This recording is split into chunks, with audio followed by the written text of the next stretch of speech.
Ayoko ng sinungaling, ayoko rin ng manloloko. Paano mo sasabihin ito sa English? Pag-aralan natin ngayon yan, okay?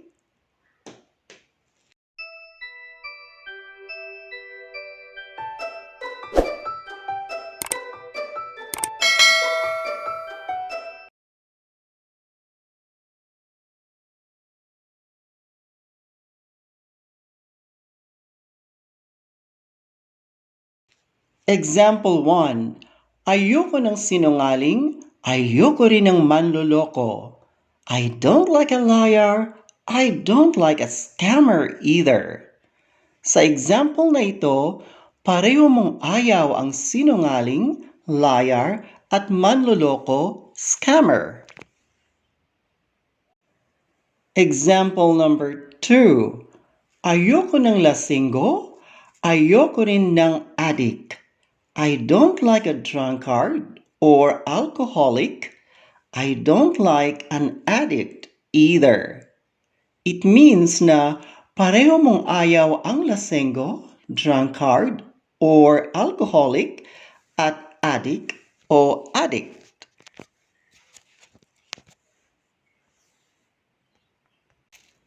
Example number 3. Ayoko ng ABS-CBN, ayoko rin ng GMA 7. I don't like ABS-CBN, I don't like GMA 7 either. Pareho mong ayaw ang ABS-CBN at GMA 7.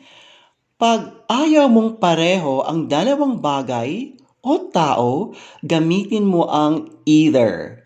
Use either to talk about two things or people you dislike. You dislike. You dislike both. Okay? Hindi ka naninigarilyo, hindi ka rin umiinom. You don't smoke, you don't drink either.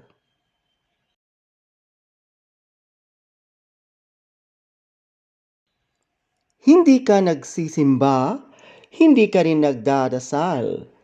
You don't go to church, you don't pray either.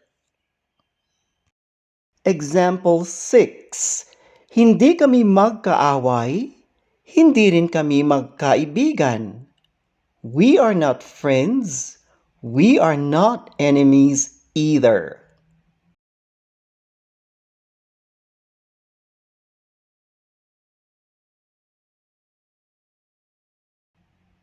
Example 7. Hindi kami mahirap, hindi rin kami mayaman.